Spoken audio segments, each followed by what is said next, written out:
Setelah bertahun berkhidmat di bawah Nuruddin Zangi, Salahuddin diutus ke Mesir. Di sana, beliau tidak berdepan dengan musuh di medan perang, tetapi musuh yang lebih halus, godaan kuasa dan fitnah. Wahai Salahuddin, kini engkau telah dilantik sebagai Wazir Besar Mesir yang berkuasa penuh. Segala kuasa ini kini adalah milikmu sepenuhnya.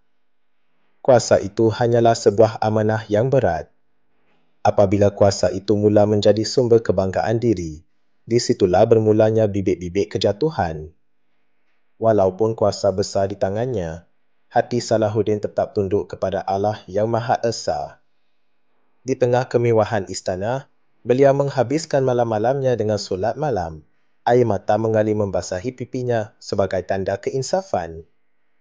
Di dunia yang memuja pangkat dan kekayaan, Salahuddin memilih jalan zuhud, iaitu jalan kesederhanaan. Kerana beliau tahu, yang memerintah dan menguasai segala-galanya yang sebenar bukanlah manusia, tetapi Allah yang Maha Esa. Ujian sebenar bagi seorang pemimpin bukanlah ketika dia tidak memiliki kuasa, tetapi ketika seluruh dunia tunduk di bawah kakinya.